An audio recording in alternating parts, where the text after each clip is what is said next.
கிறிஸ்துவுக்குள் பிரியமானவர்களே, எல்லாரும் சந்தோஷமா இருக்கீங்கன்னு நினைக்கிறேன். இந்த வேலையிலும் கூட இந்த அதிகாலை வேலையில தேவனுடைய நாமத்து நிமித்தம் இந்த காலை கதை நிகழ்ச்சி வாயிலாக உங்களோடு கூட இணைவதில் மிகுந்த மகிழ்ச்சி அடைகின்றேன். இந்த நாள் நமக்கு வருகிற வாக்குத்தத்தம் எங்க இருந்து அப்படின்னு சொன்னா, சங்கீதம் 119வது அதிகாரம் 71வது வசனம். நான் உபத்திரவப்பட்டது எனக்கு நல்லது, அதனால் உமது பிரமாணங்களை கற்றுக்கொண்டேன் அப்படின்னு சொல்லி யார் சொல்றாருன்னா தாவீது பக்தன் பாடுவார் ஒரு பாட்டுல. அப்போ உபத்திரப்படுறது நல்லதா அப்படின்ட்டு நீங்க யோசிப்பீங்க. நமக்கு கொஞ்சம் உபத்திரம் வந்தாவே நமக்கு எவ்வளோ கஷ்டம், எப்படி சொன்னா டென்ஷனு, ப்ரெஷர் ஏறும், நிறைய காரியங்கள்ல. ஆனா இங்க தேவனுடைய மனுஷன் சொல்றாரு, நான் உபத்திரப்பட்டது எனக்கு நல்லது, அதனால என்ன செய்யறேன், உம்முடைய பிரமாணங்களை கற்றுக்கொண்டேன் அப்படின்னு சொல்றாரு. நம்ம கிறிஸ்துவர்களாக வாழ்றது பாத்தீங்க அப்படின்னு சொன்னா அது கொஞ்சம் கஷ்டமான காரியமா தான் இருக்கும். சில நேரத்துல நம்ம நிறைய காரியங்களை சகித்து கொள்ளணும், சில வேலைகளை சில காரியங்களை சந்திக்க நேரிடும். அப்போ நம்ம என்ன செய்யணும் அப்படின்னு சொன்னா, நம்ம அடிக்கடி நமக்கு ஏற்படுகிற ஒரு பெரிய காரியம் என்னன்னா, நம்ம மனசுல நினைக்க வேண்டிய ஒரு காரியம் என்னன்னு சொன்னா, நீதிமான்களுக்கு வரும் துன்பங்கள் அநேகமா இருக்கும். அப்படி இருந்தாலும் அதில் யார் நம்மளை விடுவிப்பார்? கர்த்தர் நம்மளை விடுவிப்பார்னு சொன்ன அந்த வாக்குத்தத்தம் இருக்குல்ல. அப்போ கிறிஸ்தவளா இருந்தா பிரச்சனை இருக்கும். அதனாலதான் ஆண்டவர் சீஷர்களை அழைக்கும் போது சொல்லுவார்ல, உங்களுக்கு உலகத்துல உபத்திரம் இருக்குது அப்படின்னு சொல்லுவாரு. ஆனாலும் நீங்க திடன் கொண்டு என்ன சொல்லுங்க, திடன் கொள்ளுங்க, ஏன்னா நான் உலகத்தை ஜெயித்திருக்கிறேன், நான் உங்களோட கூட இருக்கிறேன் அப்படின்னு சொல்லிதான் அவங்களை அனுப்புறேன். அதே போலதான் கிறிஸ்துவ வாழ்க்கையில உங்களுக்கு எனக்கு என்ன இருக்கும், கண்டிப்பா சோதனை இருக்கும். அந்த சோதனையில எதுக்குன்னா நம்முடைய நல்லதுக்காக தான் இருக்கும் அப்படின்ட்டும் சொல்றாங்க. அதனால நம்ம என்ன செய்யறோமா, அவருடைய பிரமாணங்களை கற்றுக்கொள்வோம். சில நேரத்துல அதுவே நமக்கு பலனாக மாறும். அந்த மாதிரியான காரியங்களை தான் நமக்கு சொல்லப்பட்டிருக்கிறது.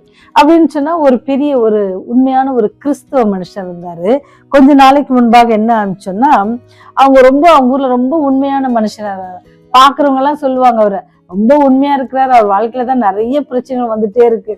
ஒரு பிரச்சனை போனா இன்னொரு பிரச்சனை, ஒரு பிரச்சனை போனா இன்னொரு பிரச்சனை அவரை வந்துட்டே இருக்கு. இவர் என்ன கடவுளை கும்பிட்டு இருக்காரு, ரொம்ப உண்மையா இருக்கிறாரு, ஆனா இவ்வளவு பிரச்சனையில இருக்கிறாரு அப்படின்னு ரொம்ப அவரை சில நேரத்துல கிண்டலா சொல்லுவாங்க. அவர் நடந்து போகும் பொழுது ஏளனமாக பேசுவாங்க. இப்படி இருக்கிற இந்த சூழ்நிலை, ஏற்கனவே பிரச்சனைகள் ஜாஸ்தியா இருக்கிற இந்த காலகட்டத்துல அவங்க ஊர்ல பெரிய வெள்ளம் வருது. அப்போ அவர் வீடு அங்க இருக்கிற ஆற்றங்கரையில இருக்கிறதுனால அந்த வீடு என்ன செஞ்சுச்சுன்னா அந்த வெள்ளத்துல அடிச்சுட்டு போயிடுச்சு. நீங்க நம்ப மாட்டீங்க, அந்த ஊர்ல அவர் வீடு மட்டும்தான் என்ன செஞ்சிச்சு, அடித்து செல்லப்பட்டது. மீது எல்லாரும் நல்லா இருக்கிறாங்க, ஓரளவுக்கு பிரச்சனை வந்தாலும் எல்லாத்தையும் சால்வ் பண்ற அளவுக்கு எல்லாருக்கும் இருந்துச்சு. ஆனா இவருக்கு என்னது, வீடே அடிச்சுட்டு போயிடுச்சு. நினைச்சு பாருங்க, ஒரு உண்மையாக ஆண்டவருக்காக இருக்கிற பிள்ளை எப்பவுமே அவரு தான், எனக்கு எது செஞ்சாலும் எது நடந்தாலும் அவரு தான் அப்படின்னு சொல்ற அந்த மனுஷனுக்கு ஏற்பட்ட ஒரு பெரிய தோல்வி என்ன, அல்லது மற்ற ஏற்கனவே பரியாசம் பண்றாங்க. இப்ப பாருங்க வீடும் போச்சு. இந்த வீடும் போன பிறகு என்ன ஆயிடுச்சு அப்படின்னு சொன்னா, தண்ணி எல்லாம் வத்துச்சு. சரி பாப்பா, ஏதாவது மீந்திருக்கா, நம்ம பொருள் ஏதாவது உள்ள இருக்கா, எடுத்து ஏதாவது தேருமா அப்படின்னு சொல்லி பாக்குறாரு. அந்த இடத்துல போய் அவர் லேண்ட பாக்குறாரு, தண்ணி காஞ்சிச்சு. நம்ப முடியல, அங்க ஒரு பெரிய புதையல் இருந்துச்சா.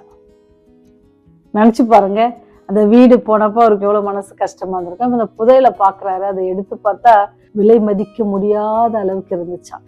ஏன்னு சொன்னா, அந்த புயல் அந்த வெள்ளம் அந்த வீட்டை அடிச்சுட்டு போலன்னா அந்த வீட்டுக்குள்ள இருக்கிற புதையல் அவருக்கு தெரிஞ்சிருக்காது.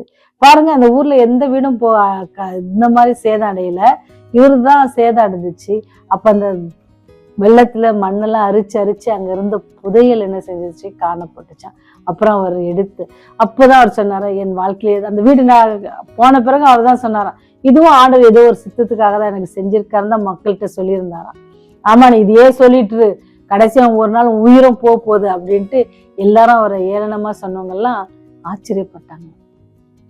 பாத்தீங்களா, அவர் நினைச்சு அவர் வீட்டோட மதிப்புக்கு அவர் கையில கிடைச்ச அந்த பொருளுக்கும் சம்பந்தமே இல்லை, அவ்வளவு அதிகமாக கிடைச்சிச்சா. ஆண்டவருக்கு நம்ம உண்மையா இருப்போம் அப்படின்னு சொன்னா, அப்ப நமக்கு வருகிற உபத்திரத்திலே ஆண்டவரை விட்டு பின்வாங்காமல் அவரையே பற்றி கொண்டிருப்போம்னு சொன்னா நமக்கு என்ன கிடைக்கும், ஆசீர்வாதம் இருக்குது. ஒருவேளை அந்த நேரத்திலேயே கிடைக்காம இருக்கலாம், ஒருவேளை கொஞ்சம் நாட்கள் கழித்து கிடைக்கும். நமக்கு வேதாந்தத்துல இருக்கிறாங்கல்ல, பெரிய ஐஸ்வர்யவான் என்ன செஞ்சாரு, அவருக்கும் இருந்த எல்லாமே சொத்துக்கெல்லாம் ஒரே நாள்ல என்ன செஞ்சு எல்லாம் போயிடுச்சு. பிள்ளைகள் போயிட்டாங்க. மனைவி கூட கொஞ்சம் அவங்க கணவன் மேல வைத்திருந்த அன்பு நிமித்தமாக சொல்லுவாங்க, நீ இவ்வளவு கஷ்டப்படுறீங்களா, உங்களுக்கு இவ்வளவு கஷ்டம் இருக்குது, உடம்புல என்னது பருக்கள் நீங்க கஷ்டப்படுறீங்க, பொருட்கள் எல்லாம் போனாலும் பரவாயில்ல, வியாதியில கஷ்டப்படும் போது மனைவி தாங்க முடியாம சொல்லுவாங்க. அவங்க ஆண்டவர் மேல உள்ள கோவத்துல சொல்ல கணவனுடைய வேதனையை பார்த்து அவங்க சொல்லுவாங்க, இன்னுமா நீ உத்தமத்துல இருக்கிற, உனக்கு எல்லாம் தான் போச்சு இல்ல, என்ன செய்ய அவரை தூஷித்து என்ன செய்ய ஜீவனை விடு அப்படின்னு சொல்லுவாங்க. ஏன்னா நீ கஷ்டப்படுறத என்னால பார்க்க முடியல அப்படின்னு. அது ஒரு அன்பு நிமித்தமாக அவங்க அந்த மனைவி சொல்லுகிற ஒரு வார்த்தை, கணவன் படுகிற கஷ்டத்தை பார்க்க முடியாம அந்த சூழ்நிலையும் கூட அவர் என்ன சொல்றாரு, பைத்தியக்காரி மாதிரி பேசாத, நீ எப்படி பேசுற, ஒரு பைத்தியக்காரி மாதிரி பேசுற, அது அன்பு நிமித்தமாக கணவன் படுகிற கஷ்டம். அதனாலதான் அவர் சொல்றாரு, அவங்கள கடிந்து கொள்ள நீ பைத்தியக்காரி மாதிரி பேசுற. எவ்வளவு ஒரு அன்பான ஒரு பிரதித்திரம் பாருங்க, அந்த பிரதித்திரத்தை. அதனாலதான் நீங்க பாத்தீங்கன்னு சொன்னா திருப்பி ஆண்டவர் அவங்களுக்கு அந்த ஆசீர்வாதத்தை ரெட்டிப்பாக கொடுக்குறாரு. அவங்க நினைச்சு பார்க்க முடியாது. அவங்க உத்தமத்துல இருந்ததுனால, அவங்க ஆண்டவர் மேல் வைத்திருந்த அன்புல உண்மை இருந்துச்சுன்னா, எல்லா சூழ்நிலையும் அவரை பற்றி கொண்டதுனால அவங்களுக்கு ஆண்டவர் என்ன செஞ்சாரு, இதெல்லாம் இழந்தாங்களோ அதெல்லாம் அவங்களுக்கு கிடைச்சிச்சு. எப்படி இந்த உண்மையான கிறிஸ்தவனுக்கு நடந்துச்சோ அதே போல உங்க வாழ்க்கையும் என்ற வாழ்க்கையிலும் நீங்க படுகிற கஷ்டங்கள் துன்பங்கள் இதெல்லாம் நிரந்தரம் கிடையாது. கொஞ்ச நாள கஷ்டப்படுவோம், கொஞ்ச நாள் வியாதி இருக்கும், அப்புறம் அது தானா ஆண்டவர் என்ன செய்வாரு, நிவர்த்தி செய்ய வல்லவரா இருக்கிறது. அந்த வியாதியின் மத்தியிலும் நீங்கள் ஆண்டவரோடு கூட உங்களுடைய உறவு எப்படி இருக்கிறது, உங்க பண பிரச்சனையின் மத்தியில உங்களுடைய உறவு ஆண்டவர்கிட்ட எப்படி இருக்கிறது, உங்களுடைய சோர்வான நேரத்துல அவரை நீங்க எவ்வளவு தூரம் தேடுறீங்க, இதெல்லாம் தான் என்னது நம்முடைய மெஷர்மெண்டா இருக்கணும். அதனால்தான் தாவீது பக்தன் சொல்றாரு, நான் உபத்திரப்பட்டது எனக்கு நல்லது, அது நிமித்தம் என்ன செய்யறேன், நான் உடைய பிரமாணத்துக்கு அவர் நமக்கு சொல்லி கொடுத்த காரியத்தை நான் கற்றுக்கொள்றேன், ஒரு இதுல தவறி இருப்பேன்னா இருக்கும், அதனாலதான் எனக்கு இந்த உபத்திரம் வந்துச்சு அப்படின்னு சொல்லி நம்ம என்ன செய்வோம், அதை பார்த்து கற்றுக்கொள்வோம். நீங்க பாத்தீங்கன்னா தங்கத்தை எவ்வளவுக்குள்ள சூடு ஏற்றி அந்த சூட்டுக்குள்ள போடுறாங்களோ அதுக்குள்ளதான் அப்புறம்தான் என்ன செய்யுமா மென்மையாக அல்லது உண்மையான தங்கமாக ஜொலிப்பதாக நமக்கு தென்படும்.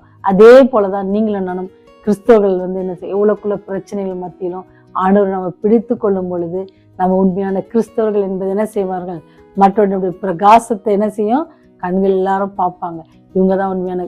எல்லாரும் தூஷித்தவங்க ஏசுனவங்க எல்லாரும் என்ன செஞ்சாங்களாம், அந்த ஊர்ல அந்த மனுஷனை புகழ்ந்தாங்களாம், பரவாயில்ல கடவுளுக்காக உண்மையா இருந்த மனுஷன், கடவுள் அவனை கைவிடல அப்படின்னு சொன்னாங்க. அதே போல நீங்களும் நானும் ஆண்டவருக்கு உண்மையா இருப்போம்னு சொன்னா அவர் எல்லா சூழ்நிலையும் நம்மோடு கூட இருந்து நம்மை பாதுகாத்து நம்மை வழி நடத்துவார், நம்மை காப்பாற்றுவார், நம்ம எதுக்கும் கவலைப்பட தேவையில்லை. அப்பேற்பட்ட தேவன் உங்களை நோக்கி பார்த்து கொண்டிருக்கிறார். இன்னைக்கு அவர்கிட்ட போங்க, அவர் என்ன செய்வார், என்னுடைய குறைவுகள் எல்லாம் நிறைவாக்குவார், ஜெபம் செய்வார். அன்பின் தேவனே, என்னுடைய குறைவுகள் எல்லாம் நிறைவாக்குகிறவரே, எல்லாவற்றுக்கும் அதிபதியான கர்த்தரே, ஆண்டவரே, வானம் ஒரு சிங்காசனம், பூமி ஒரு பாதபடி, ஆண்டவரே உடைய பாதபடியில் நின்று நாங்கள் கெஞ்சி நிற்கிறோம் சுவாமி. எங்களுடைய குற்றங்கள் குறைகள் பாவங்கள் எல்லாவற்றையும் மன்னித்து கொள்ளுங்க. எங்களுக்கு வருகிற எல்லா துன்பங்கள் உபத்திரவங்கள் வியாதிகள் எல்லாவற்றின் மத்தியிலும் நாங்கள் உண்மை பற்றி கொள்ளும்படியான தெய்வ பயத்தை எங்களுக்கு நீங்க தர வேண்டுமாய் கெஞ்சி மன்றாடுகிறோம் தகப்பனே. அன்பின் ராஜாவே, எல்லாவற்றுக்கும் அதிகாரியான கர்த்தர் எங்கள் வாழ்க்கையில எல்லாவற்றையும் நேர்த்தியாகவும் நேரத்திற்கேற்ப நீர் எங்களுக்கு செய்வீர் என்ற அந்த விசுவாசத்தோட காத்து கொண்டிருக்கிறோம் சுவாமி. எப்படி நீ யோபியை ஆசீர்வதித்தீரோ அதே போல ஆண்டவரே, ஒருவேளை பிரச்சனை மத்தியிலும் வேதனையின் மத்தியிலும் உண்மை நோக்கி அமர்ந்திருப்பாங்கன்னு சொன்ன கர்த்தர் எல்லாத்தையும் நீக்கி போட்டு அவள் எதற்காக வேண்டிக் கொண்டிருக்கிறார்களோ அந்த ஆசீர்வாதத்தை அந்த பிள்ளைகள் பெற்றுக்கொள்ள நீங்க கிருபை செய்யுங்க சாமி. ஆண்டவரே, அந்நிய கண்களில் என் கண்களே காணும், அவர் சீக்கிரமாக வரப்போகிறார் அப்படின்னு சொல்லி அந்த கஷ்ட வழியில யோபு ஜெபித்தது போல யாராவது ஜெபிப்பாங்கன்னு சொன்னார் சுவாமி. அவளோடு கூட நீங்க இடைப்படுங்க, ஆறுதல் படுத்துங்க, தேர்தல் படுத்துங்க, அவருடைய பிரச்சனை எல்லாம் நீக்கி போட்டு சந்தோஷத்தோடு சமாதானத்தோடு இந்த நாளை கழிக்க நீ கிருபை செய்ய வேண்டுமாய் இயேசுவின் வழியாய் ஜெபிக்கிறோம் ஜீவனுள்ள பரலோக பிதாவே, ஆமென், ஆமென்.